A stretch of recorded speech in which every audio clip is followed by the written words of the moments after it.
Soy Sofía, tengo 29 años, y estoy sentada en esta sala de tribunal viendo a mi esposo de 6 años reírse mientras firma nuestros papeles de divorcio. Miguel siempre pensó que yo era solo una chica ingenua de pueblo pequeño sin ambiciones reales. Poco sabía que mientras él me engañaba con su compañera de trabajo, yo estaba construyendo un imperio justo bajo sus narices.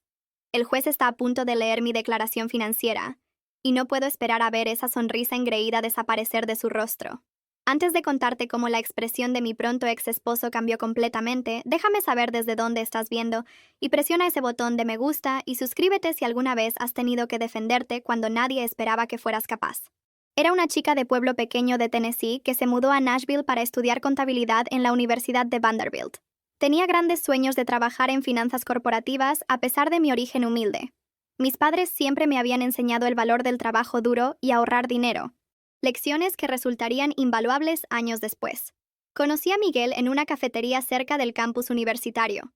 Estaba ahí estudiando para un examen de análisis financiero cuando él se acercó a mi mesa. Era un estudiante de Derecho de tercer año de una familia tradicional de abogados de Nashville, y irradiaba ese tipo de confianza que solo viene de nunca haber tenido que preocuparse por el dinero ni un solo día en su vida. Tienes potencial, solo necesitas la orientación correcta. Fueron sus primeras palabras hacia mí, mirando mi libro de texto de contabilidad extendido sobre la mesa. En ese momento, pensé que era un cumplido. Ahora me doy cuenta de que fue tanto un insulto como una vista previa de toda nuestra relación. Parecía perfecto, ambicioso, encantador, exitoso, y aparentemente interesado en mí a pesar de mi trasfondo ordinario. Nuestro romance fue vertiginoso. Miguel me llevó a restaurantes que nunca podría costear, viajes de fin de semana a Gatlinburg, y me introdujo a un estilo de vida que solo había visto en películas. Pero desde el principio, constantemente estaba mejorando mis gustos y círculo social. Criticaba mi ropa de Target, sugería que me cortara el cabello de una manera más sofisticada, y hacía comentarios sutiles sobre que mis amigos de la universidad tenían una visión del mundo limitada. Estaba ganando un ingreso modesto trabajando medio tiempo como asistente de contabilidad en una firma pequeña. Amaba mi trabajo, los desafíos analíticos y la satisfacción de ver los números encajar perfectamente. Miguel, sin embargo, se refería a ello como mi trabajito, y frecuentemente sugería que ni siquiera necesitaba trabajar. ¿Por qué agotarte por centavos cuando puedo darte todo lo que necesitas?, decía, sin entender que mi carrera se trataba de más que dinero. Se trataba de mi identidad e independencia.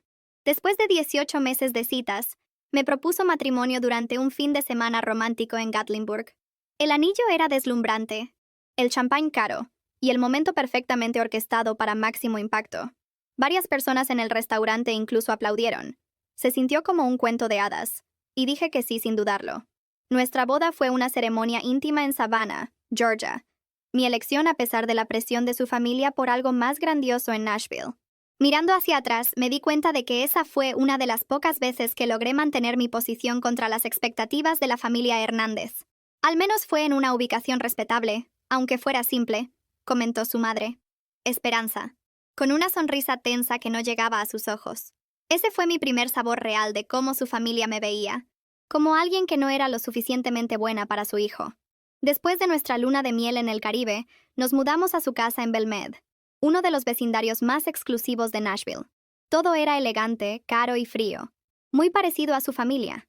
Traté de agregar toques personales, fotos, arte colorido, plantas, pero Miguel prefería la estética minimalista que mostraba riqueza en lugar de nuestra personalidad como pareja. Las primeras señales de problemas aparecieron en cuestión de meses. Miguel cuestionaba cada decisión de decoración que hacía, criticaba mi elección de amigos, y hacía comentarios sutiles sobre mi carrera. La contabilidad es tan común, dijo una vez después de conocer a algunos de mis colegas. Tienes el potencial para ser excepcional, pero lo estás desperdiciando en teneduría de libros para empresas que nadie conoce. Traté de encajar en su círculo social. Las esposas de otros abogados y ejecutivos que pasaban sus días comprando en spas o planeando eventos de caridad. Eran lo suficientemente agradables conmigo en persona, pero nunca me sentí verdaderamente aceptada. Escuché a una de ellas en una cena referirse a mí como el experimento de Miguel con la clase media. En lugar de defenderme, Miguel después sugirió que tratara más duro de encajar. Quizás actualizara mi guardarropa o tomara clases de tenis. Solo necesitan ver que estás haciendo un esfuerzo por adaptarte a nuestro estilo de vida, explicó, como si mi identidad fuera algo que moldear y corregir. Esos primeros años fueron una mezcla confusa de lujo y soledad. Ser bañada con regalos costosos mientras sentía que mi autoestima disminuía. Lentamente me estaba convirtiendo en lo que Miguel quería, una esposa trofeo que lo reflejara bien, mientras la mujer independiente y creativa que había sido se desvanecía. 2 años después de nuestro matrimonio, las tensiones que habían estado hirviendo bajo la superficie comenzaron a desbordarse. Miguel siempre había sido particular sobre nuestras finanzas, pero su comportamiento se volvió cada vez más controlador. A pesar de nuestras cuentas conjuntas, cuestionaba cada compra que hacía, mientras gastaba lujosamente en sí mismo sin discusión. ¿Realmente necesitabas otro conjunto de libros de desarrollo profesional? Preguntaba, examinando el estado de cuenta de la tarjeta de crédito. Son $150 que podrían haberse invertido. Mientras tanto, él no pensaba 2 veces en gastar miles en una nueva membresía de golf o relojes caros. Gradualmente, me encontré aislada de mis amigos y familia. Las visitas a mis padres en el pequeño pueblo de Tennessee se volvieron menos frecuentes porque Miguel siempre tenía una excusa. Un evento de trabajo, una cena con clientes, o simplemente que el Tennessee rural es demasiado provinciano para mi gusto. Mis amigos de la universidad dejaron de llamar después de que Miguel dejara claro que no eran lo suficientemente sofisticados para su hogar. Tu amiga Jessica preguntó si nuestro vino era de California. Se burló después de una cena que había organizado. Como si fuéramos a servir vino nacional a los invitados. Es vergonzoso, Sofía. Mi carrera, que una vez había sido fuente de orgullo, se convirtió en un campo de batalla constante. Cuando me ofrecieron una promoción a contadora senior, Miguel no fue comprensivo. ¿Vale la pena el modesto aumento de salario por las horas extra fuera de casa? Cuestionó. Estamos planeando formar una familia pronto, ¿recuerdas? Esto era noticia para mí. Siempre que mencionaba tener hijos, él siempre decía que el momento no era el correcto. Fue por esta época que descubrí mi pasión por la consultoría financiera. La firma donde trabajaba estaba expandiendo sus servicios, y me ofrecí como voluntaria para aprender los aspectos de asesoría y planificación estratégica. Descubrí que tenía un talento natural para entender patrones de inversión y crear estrategias financieras que entregaran resultados reales. Emocionada por esta nueva dirección, compartí mi idea de eventualmente comenzar mi propia firma boutique de consultoría financiera con Miguel. Su respuesta fue devastadora. Sofía, sé realista. Comenzar un negocio requiere perspicacia comercial, que no es exactamente tu fuerte. Además, la mayoría de los pequeños negocios fallan dentro del primer año. ¿Por qué arriesgar lo que tenemos? Nuestros enfoques del dinero destacaban nuestras diferencias fundamentales. Miguel creía en el consumo conspicuo, la dirección correcta, el auto correcto, los lugares de vacaciones correctos. Todo para mantener una imagen de éxito.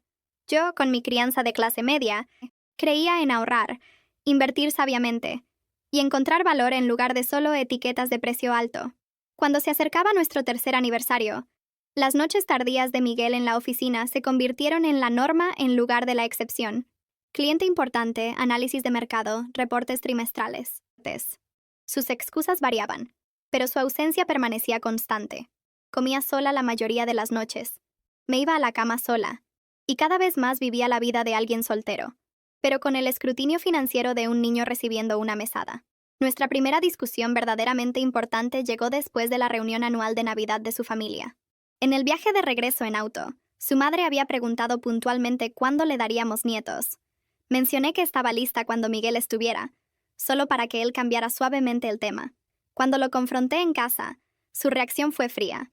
Los niños son una responsabilidad y gasto masivo, dijo, aflojándose la corbata. Con tu carrera modesta y las expectativas de mi familia, cualquier hijo nuestro necesitaría fondos fiduciarios, educación privada, las conexiones correctas. No estamos ahí financieramente aún. ¿No estamos ahí aún? Cuestioné, genuinamente confundida. Miguel, tú ganas 6 cifras. Tu familia tiene riqueza generacional. ¿Qué estamos esperando? Su respuesta fue reveladora. Mi dinero no es el problema. Tú aún no te has establecido apropiadamente. ¿Qué contribuirías al futuro de un niño? El dolor de sus palabras se enquistó por días. Su actitud desdeñosa hacia mi carrera. Insignificante, llamó a mi salario durante otra discusión. Solidificó algo en mí. Necesitaba independencia financiera, no solo para mí, sino para mi cordura. Esa semana abrí una cuenta bancaria separada en un banco diferente. Establecí un pequeño depósito directo de mi sueldo. No lo suficiente para que Miguel se diera cuenta si revisaba nuestras cuentas conjuntas, pero lo suficiente para comenzar a construir algo propio. Simultáneamente, comencé a educarme sobre independencia financiera. Leí libros sobre inversión, tomé cursos en línea gratuitos sobre gestión empresarial y me suscribí a boletines sobre emprendimiento. Todo esto lo hice en modos de navegación privada, cuidadosa de no dejar rastros digitales, para que Miguel descubriera. La mujer que una vez había sido conquistada por gestos grandiosos y cenas caras lentamente despertaba a la jaula dorada en la que vivía y planeaba su escape, un pequeño paso a la vez. Mientras Miguel continuaba sus noches tardías en el trabajo, comencé a sentar las bases para mi independencia. Usando mis crecientes ahorros separados, registré una pequeña entidad comercial, Soluciones Financieras Sofía, y construí un sitio web simple pero profesional mostrando mi portafolio y servicios. Mi primer desafío fue encontrar tiempo para trabajar en mi negocio sin que Miguel supiera.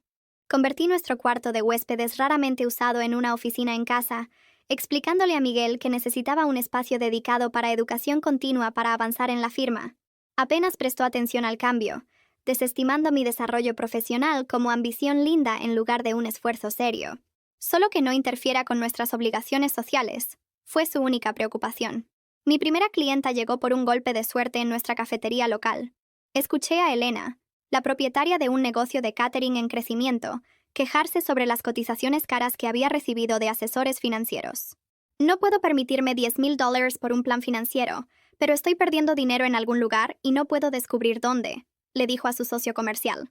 Me presenté, expliqué mi trasfondo y le ofrecí ayudarla por una fracción del costo, con el entendimiento de que estaba construyendo mi portafolio. Elena se arriesgó conmigo, y los resultados excedieron las expectativas de ambas. Identifiqué ineficiencias en su flujo de efectivo, reestructuré sus términos de pago con proveedores, y creé una estrategia de inversión para sus ganancias que aumentó sus retornos en 40% en el primer trimestre. La transformación fue lo suficientemente dramática como para que me refiriera a otros dueños de pequeños negocios en su red. Trabajar con Elena no solo me dio mi primera historia de éxito, sino también una amistad genuina, algo que había estado perdiendo en el círculo social curado de Miguel. Era auténtica, trabajadora, y apreciaba mis habilidades de una manera que mi esposo nunca había hecho. Tienes un don, Sofía, me dijo durante un café un día. Entiendes el dinero de maneras que ayudan a personas reales a construir riqueza real. No dejes que nadie te diga lo contrario. Trabajé noches tardías mientras Miguel estaba en sus viajes de negocios cada vez más frecuentes. Convertí nuestro vestidor en una oficina improvisada para llamadas de clientes, usando mantas para amortiguar el sonido. Cada nueva clienta era tanto emocionante como aterrorizante. Emocionante porque mi negocio estaba creciendo. Aterrorizante porque el descubrimiento significaría confrontación. La curva de aprendizaje fue empinada. Cometí errores, cobrando de menos por proyectos complejos, ocasionalmente prometiendo demasiado en plazos. Pero aprendí rápidamente. Cada cliente me enseñó algo nuevo sobre dirigir un negocio, sobre establecer límites, sobre valorar mi propia experiencia. Usé mis ahorros para invertir en software esencial y certificaciones, ocultando cuidadosamente los cargos entre gastos domésticos o haciendo compras en efectivo.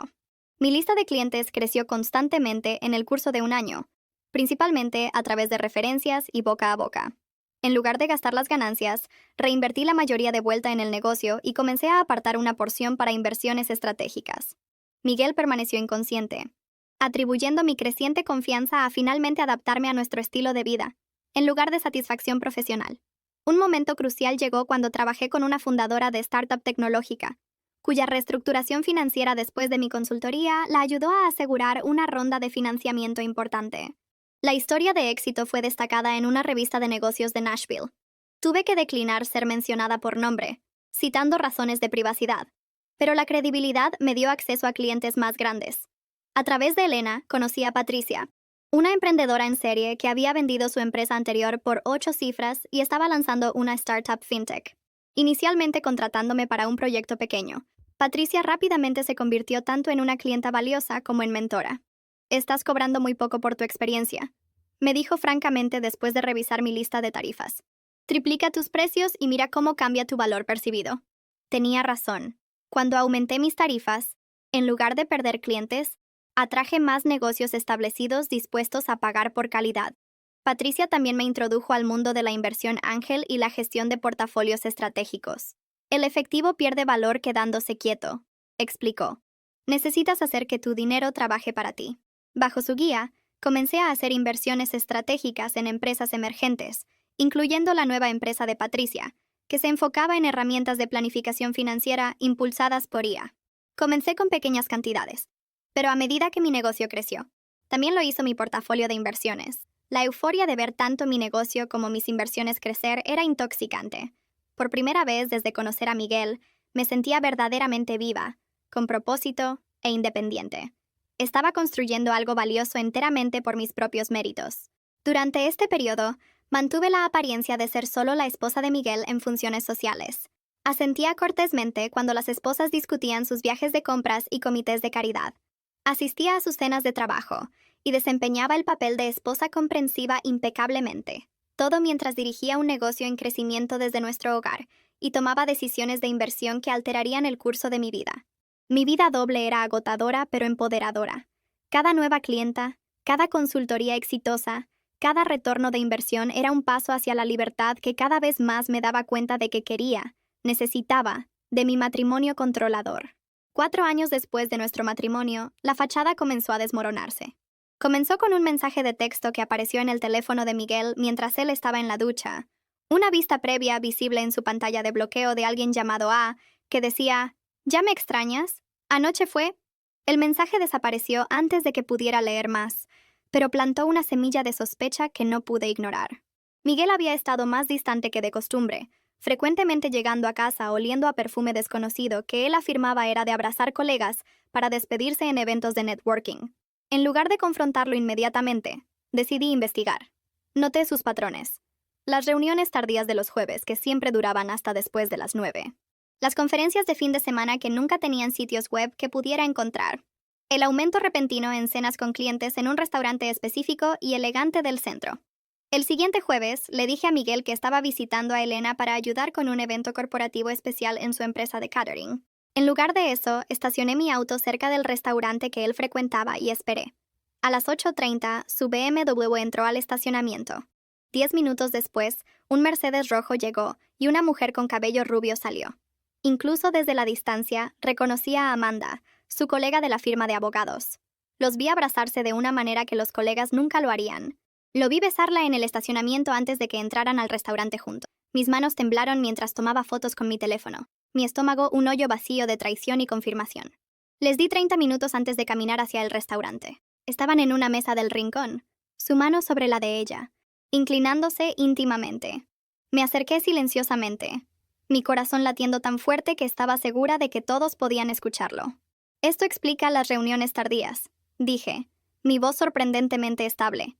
Miguel se echó hacia atrás, su rostro ciclando a través de shock, culpa y finalmente estableciéndose en molestia por ser atrapado.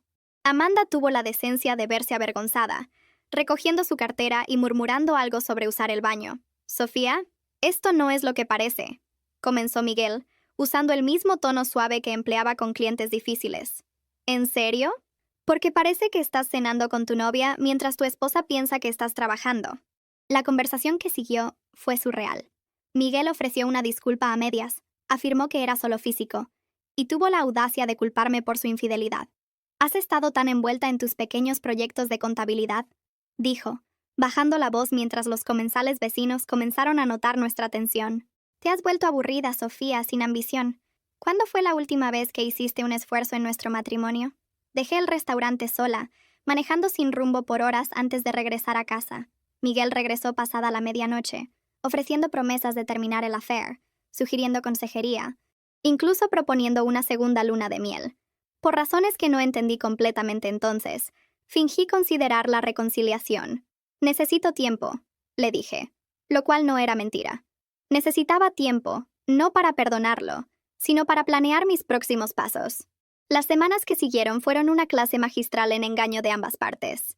Miguel se volvió temporalmente atento, trayendo flores, sugiriendo citas nocturnas mientras yo comenzaba a consultar con abogados de divorcio durante mis supuestas reuniones con clientes.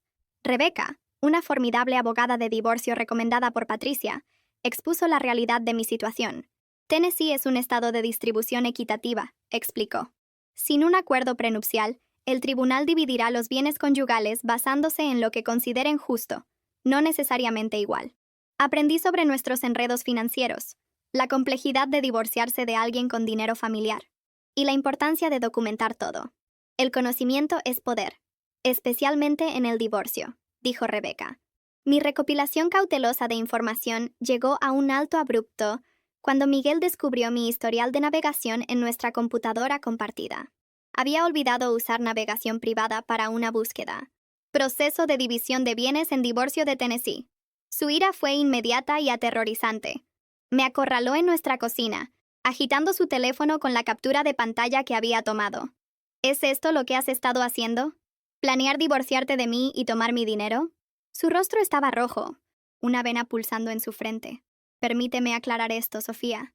No tendrás nada sin mí, nada. Los abogados de mi familia se asegurarán de eso. Permanecí calmada, lo cual solo lo enfureció más. No estoy planeando nada, Miguel. Solo estaba investigando después de lo que pasó. ¿No harías lo mismo? Pareció apaciguado por mi explicación, pero la amenaza permaneció entre nosotros. Esa noche moví todos mis documentos comerciales importantes a almacenamiento seguro en la nube y comencé a transferir registros digitales a unidades que mantenía en una caja de seguridad que Miguel no conocía. El descubrimiento final llegó 3 semanas después. Mientras organizaba nuestro armario, una tarea en la que Miguel nunca participaba, encontré un recibo de joyería metido dentro de sus zapatos de vestir. Era de Tiffany & Co., fechado 2 meses antes, por una pulsera de diamantes de tenis que costaba casi $12,000. Nunca había recibido tal regalo. Incluso sabiendo sobre el affair, esta evidencia de su inversión tangible en otra mujer dolía de una manera que no había esperado. El recibo mostraba que había gastado nuestro dinero, supuestamente nuestro dinero, en Amanda. Antes de que pudiera procesar esta nueva traición, escuché la puerta principal abrirse. Voces. Miguel y una mujer riendo en nuestra entrada. Permanecí congelada en nuestro armario mientras entraron a nuestro dormitorio, claramente no esperando que estuviera en casa a mitad del día. Salí para encontrar a Miguel y Amanda abrazándose al pie de nuestra cama, la cama que habíamos compartido por 4 años. «¡Sofía!», exclamó Miguel, sin molestarse en alejarse de Amanda. «Se supone que estés en el trabajo». «Tomé mediodía», respondí, sorprendida por mi propia compostura. Claramente debería haber llamado primero. Lo que siguió no fue la confrontación emocional para la que las películas me habían preparado. En lugar de eso, Miguel se volvió fríamente pragmático. «Bueno, esto me ahorra tener que tener una conversación difícil», dijo, enderezándose la corbata. «Quiero un divorcio, Sofía. Amanda y yo estamos planeando un futuro juntos». Su confianza era absoluta mientras delineaba sus términos. Él generosamente me permitiría conservar mis artículos personales y un pequeño acuerdo que me ayudaría a ponerme de pie. La casa, nuestras inversiones, incluso los muebles que habíamos comprado juntos permanecerían suyos. «Mis abogados estarán en contacto», concluyó, aparentemente confundido por mi falta de histeria o súplica. «Deberías encontrar otro lugar donde quedarte comenzando esta noche». «¿En realidad?», dije. «Como esta también es legalmente mi residencia, me quedaré. Tú y Amanda son bienvenidos a encontrar un hotel». Su rostro se oscureció ante mi desafío, pero Amanda tiró de su brazo. «Vámonos, Miguel. Podemos lidiar con esto después». Mientras se iban, Miguel se volvió con un último golpe. «Te arrepentirás de no tomar mi oferta generosa. Para cuando mis abogados terminen, tendrás suerte de poder pagar un parque de casas móviles en la peor parte de Nashville». Cerré la puerta detrás de ellos, me recosté contra ella, y por primera vez desde descubrir su affair, sonreí. Miguel no tenía idea de lo que se venía. El día después de que atrapé a Miguel y Amanda en nuestro dormitorio, él sacó la mayoría de su ropa y artículos personales de la casa. Cambié las cerraduras esa misma tarde, legalmente cuestionable, pero me dio tiempo para documentar apropiadamente nuestras pertenencias antes de que pudiera remover algo valioso. La presunción de Miguel sobre mi ingenuidad financiera rápidamente se hizo aparente en la oferta inicial de acuerdo que su abogado envió. Un pago único de $50,000 y 6 meses de gastos de vida. A cambio, no haría reclamos sobre ninguno de nuestros otros bienes, incluyendo la casa que había ayudado a amueblar y mantener por 4 años. «Está probando las aguas», explicó Rebecca cuando le mostré la oferta. «Está asumiendo que no conoces tus derechos o el verdadero alcance de tus bienes conyugales». Con la orientación de Rebecca, rechacé formalmente la oferta y comencé el proceso de descubrimiento financiero, un mecanismo legal que requiere que ambas partes divulguen todos los activos y pasivos. La respuesta de Miguel fue hacer que su abogado demorara y ofuscara en cada momento. «Esta es una táctica estándar», me aseguró Rebecca. «Están esperando agotar tus recursos y paciencia hasta que aceptes menos de lo que mereces. Lo que Miguel no se daba cuenta era que no dependía de sus divulgaciones. Había estado rastreando nuestras finanzas conjuntas meticulosamente por años, incluyendo cuentas que él pensaba que yo no conocía. Más importante, tenía mis propios recursos crecientes de los que él no sabía nada.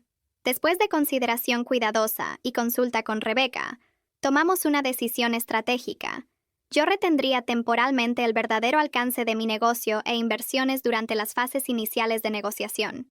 La ley de Tennessee generalmente consideraba que los negocios comenzados durante el matrimonio eran propiedad conyugal, pero Rebeca identificó una excepción potencial basada en el hecho de que Miguel había desalentado activamente mi negocio y no proporcionó apoyo, financiero o de otro tipo, en su creación. Revelaremos todo en el momento correcto, me aseguró. Pero por ahora, dejemos que crea su propia narrativa sobre ti. Mientras el proceso legal avanzaba lentamente, Miguel lanzó una ofensiva social. Los amigos mutuos comenzaron a evitar mis llamadas. Las invitaciones a eventos sociales se secaron. Incluso nuestros vecinos, que siempre habían sido amigables, se volvieron fríamente profesionales. Después supe que Miguel había estado esparciendo una narrativa de que yo lo había engañado, que estaba mentalmente inestable, y que él se estaba divorciando de mí a pesar de sus mejores esfuerzos por salvar nuestro matrimonio. En los círculos donde el nombre de su familia tenía peso, su versión de los eventos fue aceptada sin cuestionamiento. El dolor de este exilio social fue inesperadamente agudo. Personas con las que había compartido días festivos, celebrado hitos, compartido confidencias, todas desaparecieron de mi vida basándose en las mentiras de Miguel, todas excepto Elena y Patricia, que nunca vacilaron en su apoyo. Las personas que creen chismes sin escuchar ambos lados no valen tu energía, me dijo Elena sobre pasteles de emergencia en su cocina de catering después de un día particularmente difícil. Concéntrate en construir tu nueva vida, no en lamentar la antigua. Los intentos de Miguel de intimidarme escalaron cuando se dio cuenta de que no iba a aceptar silenciosamente sus términos. Hubo llamadas telefónicas nocturnas con amenazas apenas veladas sobre asegurarme de que nunca trabajes en esta ciudad otra vez, e incluso una sugerencia de que reportaría mi negocio por irregularidades fiscales. Una amenaza vacía, ya que mis finanzas comerciales estaban meticulosamente documentadas. Su familia se unió a la campaña de presión. Su madre Esperanza llamó para razonar conmigo. Siempre supimos que no eras la correcta para Miguel, dijo, su voz goteando con descendencia. Pero te aceptamos porque él te eligió. No hagas esto difícil, Sofía. Toma lo que se está ofreciendo y sigue adelante con dignidad. Mantuve mi compostura a través de todo, una habilidad que había perfeccionado durante años de soportar menosprecios sutiles en las reuniones familiares de los Hernández. Gracias por tu preocupación, Esperanza. Me guiaré por el consejo de mi abogada. La sobreconfianza de Miguel comenzó a trabajar en su contra.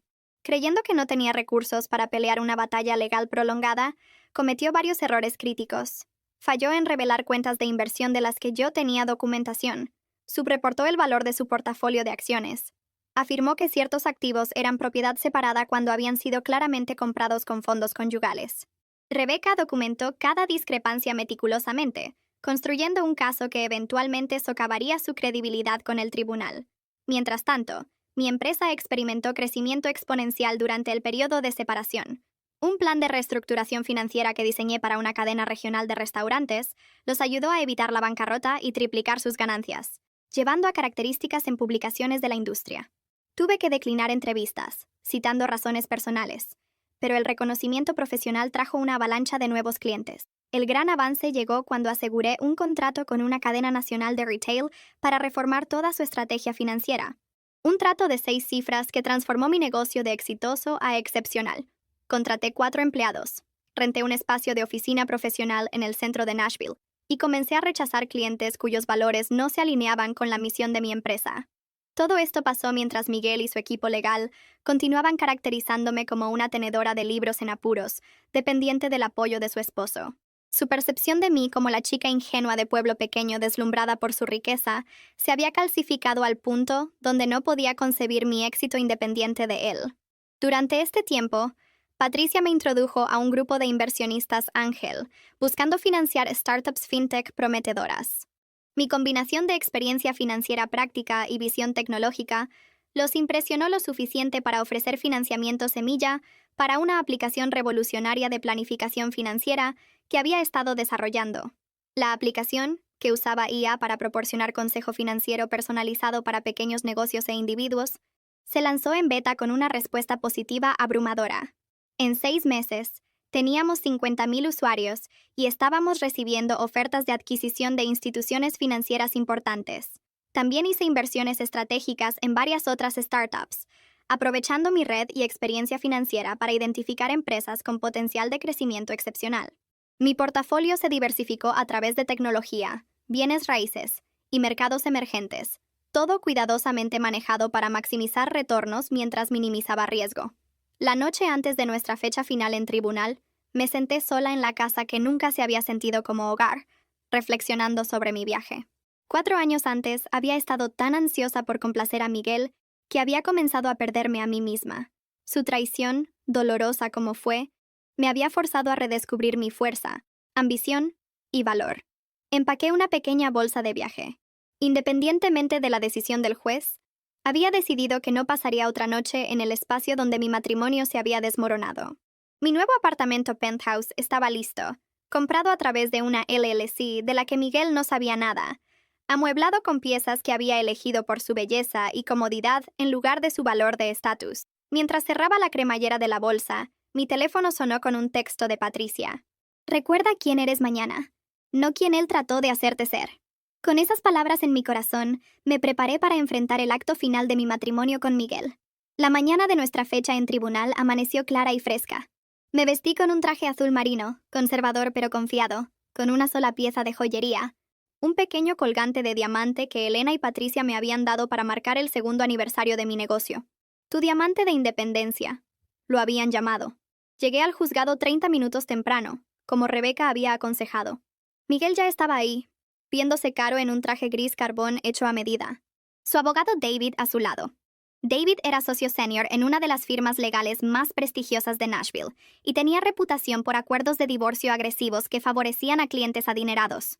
Miguel sonrió con suficiencia cuando me vio, inclinándose para susurrar algo a David que hizo reír a ambos hombres. Su confianza era palpable. Creía que esto era meramente una formalidad antes de su victoria inevitable. Rebeca llegó momentos después, impecable en un traje borgoña que resaltaba contra los colores apagados del juzgado. A diferencia de David con su equipo de asociados junior, Rebeca trabajaba con precisión y propósito, irradiando una competencia silenciosa que me había tranquilizado desde nuestra primera reunión.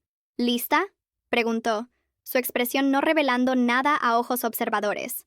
Más que lista, respondí. La sala del tribunal de la jueza Catherine Williams era intimidante en su austeridad. La jueza misma, una mujer en sus 50s con cabello plateado y ojos penetrantes, tenía reputación por justicia pero poca paciencia para juegos o exhibiciones emocionales. Cuando comenzaron los procedimientos, Miguel puso una actuación digna de un Oscar. Su testimonio lo pintó como el esposo devoto que había apoyado las ambiciones de carrera modestas de su esposa, solo para ser repagado con ingratitud y demandas irrazonables en el divorcio. Solo quiero una resolución justa, su honor, dijo, su voz modulada para transmitir decepción razonable. He ofrecido a la señora Sofía un acuerdo generoso que le permitiría mantener un estilo de vida cómodo mientras reconstruye su carrera. David presentó su caso para la división de activos, destacando la riqueza familiar de Miguel como propiedad separada, minimizando mis contribuciones a nuestros activos conyugales, y sugiriendo que la casa, comprada principalmente con sus ganancias, debería permanecer como su propiedad.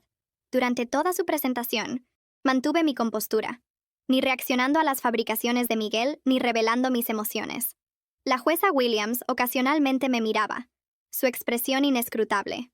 Cuando llegó el momento de firmar el decreto inicial de divorcio, separando nuestro estado conyugal, mientras los asuntos financieros se finalizaban, Miguel hizo un espectáculo de ello. Firmó con flourish, una risa escapando de sus labios mientras tapó su pluma Montblanc. Mientras regresaba a su asiento, pasó lo suficientemente cerca para disfrutar volviendo a la granja de tus padres. La presentación de Rebeca comenzó metódicamente, su enfoque un contraste marcado con los argumentos teatrales de David. Presentó evidencia de los engaños financieros de Miguel durante nuestro matrimonio, las cuentas ocultas, el gasto lujoso en Amanda, el patrón de control financiero. Su honor, dijo Rebeca. El señor Miguel no ha sido honesto sobre el alcance completo de los activos conyugales como requiere la ley de Tennessee. Sometió documentación de cuentas que Miguel había fallado en revelar, incluyendo fechas, números de cuenta y saldos aproximados. Miguel se movió incómodamente en su asiento mientras Rebecca continuaba, su expresión engreída dando paso a miradas nerviosas hacia David. David solicitó un receso breve, que la jueza Williams negó. Creo que deberíamos continuar, consejero. Estoy particularmente interesada en escuchar sobre estos activos no revelados. La atmósfera en la sala del tribunal se tensó mientras Rebecca metódicamente desmanteló los engaños financieros de Miguel. La expresión de la jueza Williams se volvió cada vez más severa mientras la evidencia se acumulaba. Además, su honor, continuó Rebecca, solicitamos que el tribunal considere la propiedad separada de la señora Sofía, que se estableció durante el matrimonio pero sin ninguna contribución o apoyo del señor Miguel. Este era el momento para el que nos habíamos preparado. La jueza Williams levantó la vista de sus notas. Por favor, elabore, consejera. La señora Sofía estableció un negocio de consultoría durante el matrimonio. El señor Miguel no solo no proporcionó apoyo para esta empresa, sino que la desalentó activamente y menospreció sus ambiciones profesionales, como evidencian estas comunicaciones. Rebecca presentó emails y mensajes de texto, donde Miguel había desestimado mi negocio como un pasatiempo y desalentado mis metas emprendedoras. La jueza Williams revisó los documentos cuidadosamente antes de dirigirse a mí directamente por primera vez.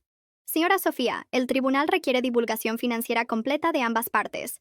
¿Ha sometido información completa sobre esta empresa comercial?